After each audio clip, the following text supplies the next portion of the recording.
giving all praises, honor, and glory to our power, Yahweh, Bahasham, Yahweh Shai, Bahasham, Rachak, Wadash, double honors to the apostles, the bishops, and the elders of Great Millstone.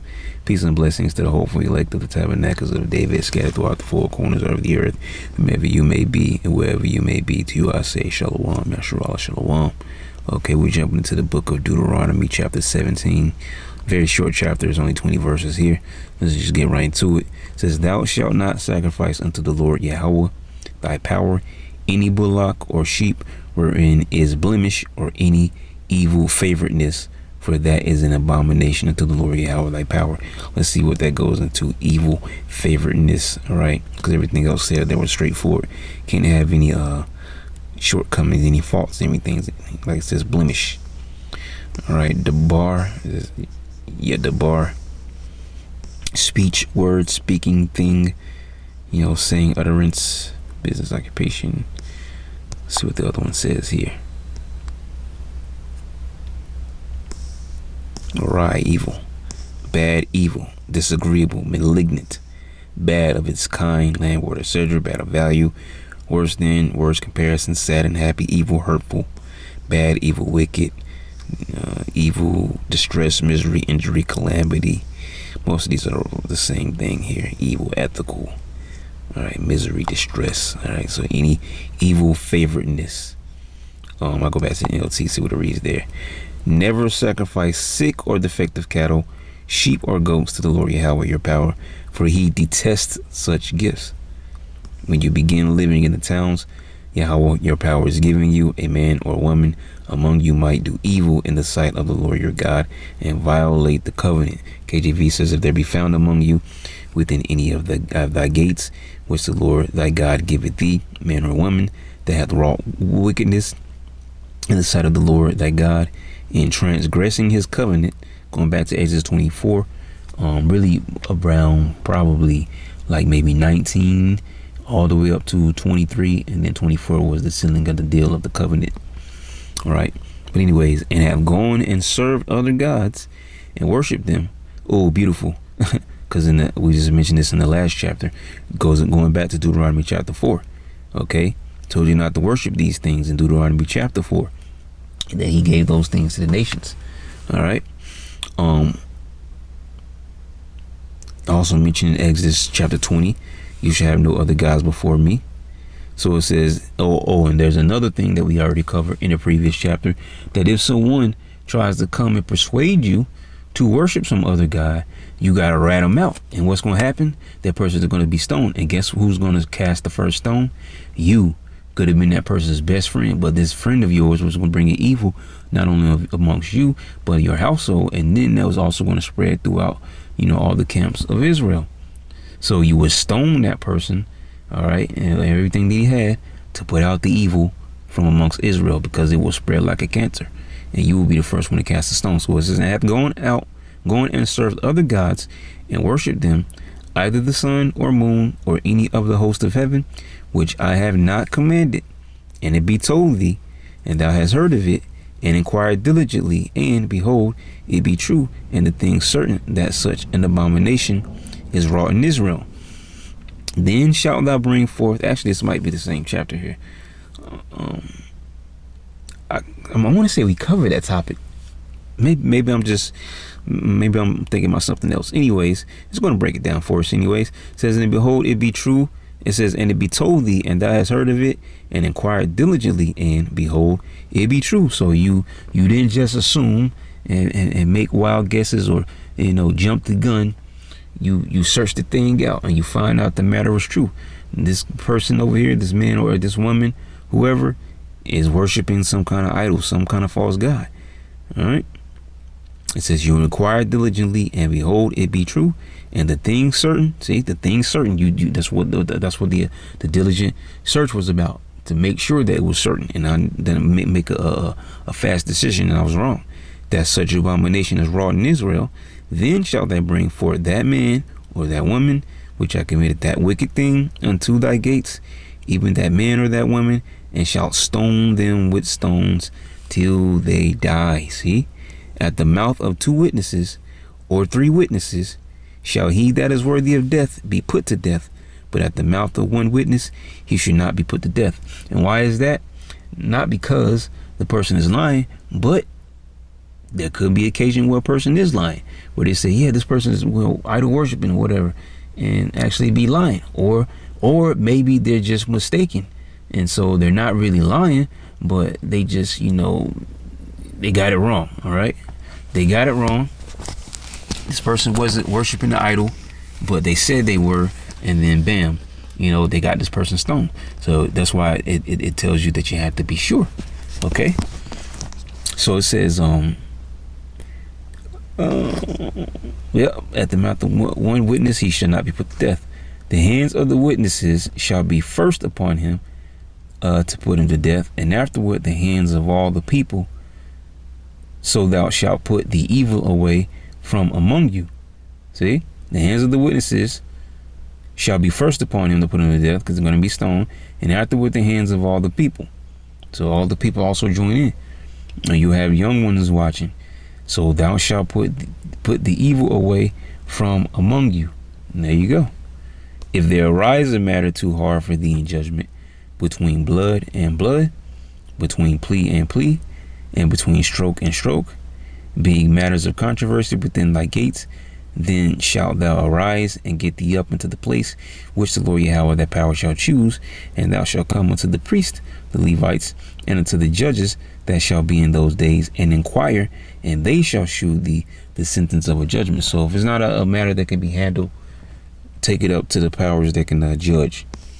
And in the NLT, we'll read 8 and 9. It says, suppose a case arises in a local court that is too hard for you to decide. For instance, whether someone is guilty of murder or only of manslaughter, or a difficult lawsuit, or a case involving different kinds of assault. Take such legal cases to the place Yahweh your power would choose, and present them to the Levitical priest or the judge on duty at that time. They will hear the case and declare the verdict. See, so it's basically just like you have today. Which it goes, you see, it goes back to our ancient customs, but like today, you have a system where you might be able to speak to the DA in the courtroom, or go up to the DA's office and handle the business there. If not, you may have to go and see the judge. And if the case is serious enough and it moves up, you actually move on from the regular courts upstairs to a Supreme Court. And maybe even if it's that deep, you'll go to a federal court. So there's stages and levels. All right. So that's no different there. Verse 10, and thou shalt do according to the sentence which they of that place which the Lord Yahweh shall choose shall shew thee, and thou shalt observe to do according to all that they inform thee. Right? Because you went up, if it had to, the matter had to go into their hands, then you make sure that you do according to as they say, as far as the sentence, the judgment, according to the sentence of the law which they shall teach thee. See? So not just they're making stuff up. Obviously not, but it's according to the law. And according to the judgment which they shall tell thee, thou shalt do. Thou shalt not decline, because that was the whole point of you going to them in the first place. The matter couldn't be solved, so we got to take it up a notch. All right. Thou shalt not decline from the sentence which they shall shew thee, to the right hand nor to the left. All right. Going, you can't change things. What's been said is said. What's done is what's done. All right. The judgment is on the books. And the man that will do presumptuously, and will not hearken unto the priest that standeth to minister there before the Lord Yahweh thy power, or unto the judge, even that man shall die, and thou shalt put away the evil from Israel. Because they had the final say so. That's the whole reason you took it up to this level, to get a clear answer on what's going to be the judgment, what's the sentence. And so you still don't want to follow. Let's read the NLT. Anyone arrogant enough to reject the verdict of the judge or the priest who represents the Lord Yahweh your power must die. In this way, you will purge the evil from Israel. See? And all the people shall hear and fear and do no more presumptuously. Yeah, because see, all these little matters, they seem small, but these are things that spread. Okay? If one person gets away with it, the next person can get away with it. Why? Because they're going to say, hey, such and such got away with it, so how you going to judge me according to this matter? That's unfair. And truly, it would be unfair. So that'll cause confusion and rebelliousness, and things will get out of whack. So you got to go according to the law, according to the way that things are set up. All right. So when thou art come into the land which the Lord Yahweh thy power giveth thee, and shall possess it, and shall dwell therein, and shall say, I will set a king over me, like as all the nations that are about me. Thou shalt in any wise set him king over thee, whom the Lord Yahweh thy power shall choose. Okay, now it does say Moses was king first in Jeshurun, but as we get down, in the history, you eventually get Saul that was crowned. All right. So it says, whom Yahweh thy power shall choose, one from among thy brethren, shalt thou set king over thee. Thou mayest not set a stranger over thee, which is not thy brother. Okay. And brothers have talked about the law, or not the law, but the voting system. All right, which we're not going to pull up all of that, the definition of all that stuff there. Maybe you would like to put it up on your own time, but just make it a point why you shouldn't be voting. Okay, because you're pretty much like, for lack of better words, you're pledging your allegiance to this individual.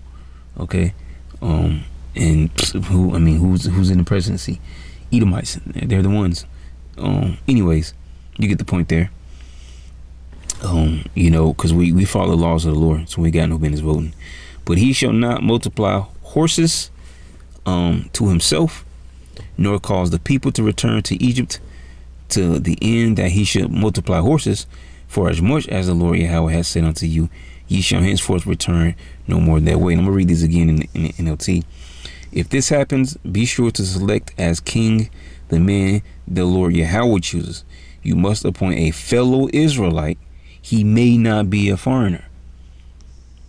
Okay, so it has to be an Israelite, and it can't be, an Israelite that came, as a sojourner to live amongst you. All right, it need to be someone homeborn that definitely knows, these ways to a T, and that is also well known. The king must not build up a large stable of horses for himself, or send his people to Egypt to buy horses. For the Lord has told you, you must never return to Egypt. All right. So that actually reads a little different there in the NLT. Anyways, verse 17, neither shall he multiply wives to himself, that his heart turn not away. Neither shall he greatly multiply to himself silver and gold. Yeah, because both of those things can have you to go out of control. Right. You multiply wives. Okay, let's read this. KJ, the NLT says, the king must not take many wives for himself, because they will turn his heart away from the Lord. Yeah, because you get wrapped up in women. I think there's a parable is that in the Apocrypha? I can't remember, but it's somewhere where it talks about the woman being the strongest. The chick that was slapping the king and taking his crown and all that kind of stuff like that. Yeah, women can drive a man crazy. All right, and have him. Scripture say, give not thy strength unto the woman. Okay, because they will turn his heart away from the Lord Yahweh. And that doesn't even have to really be, heathen women, just women in general. All right. That's why the Lord deals with the men. And he must not accumulate large amounts of wealth in silver and gold for himself, because they can also turn you away. Okay, and turn you to I don't know. Hey, there's another parable. Not a parable. Scripture where it says, "Give me neither poverty neither riches." Okay, give me the food convenient for me. Because if you're too rich, you may forget the Lord. Think that you did this on your own. A perfect example with that, Nebuchadnezzar II, that you read about in the book of Daniel. Okay, he forgot very quick that it was the Lord that had him in this position, and he thought that, I did this, I Babylon this, blah blah blah blah, and the Lord turned his ass into an animal. Not like physically, some old Harry Potter stuff, but he made him, his mind like an animal. Okay, so yeah, perfect example there. All right, or an example, I should say, in one example. But yeah, because that the large amounts of wealth can turn you away too from the Lord. Okay, you forget about the Lord, and the scriptures even say that in the New Testament, that it's hard for a rich man to enter into the kingdom. It's easier for the camel to pass through the eye of a needle than it is for a rich man to enter into the kingdom. So verse 18 says, "And it shall be, when he setteth up the throne of his kingdom, that he shall write him a copy of this law in a book out of that which is before the priest, the Levites." All right. So somebody's going to scribe the book out for him. It says, when he sits on the throne as king, he must copy for himself this body of instruction on a scroll in the presence of the Levitical priest. So yeah, especially what was just said there. All right, those last two or three scriptures. Okay, these are things that the king has to hear. You're gonna be a king. So obviously this is something that David probably heard. It's never, as far as I know, not said, but it does say what it says here. Okay. Saul as well. Whoever, will rise up as king in Egypt, Solomon. All right. They probably hear these words. Okay. Because it was commanded. It shall be when he sitteth upon the throne of his kingdom, that he shall write him a copy of this law in a book out of that which is before the priest, the Levites. See? And it shall be with them, and he shall read therein all the days of his life. So there you go. That's proof. That he may learn to fear the Lord Yahweh, his power, to keep all the words of this law and these statutes to do them. And even Solomon asked for what? Wisdom instead of the riches. And he got everything. The wisdom and the riches. That his heart be not lifted up above his brethren, and that he turn not aside from the commandment. And David was a perfect example of that. Okay. Strong, austere man, but very loving of the people.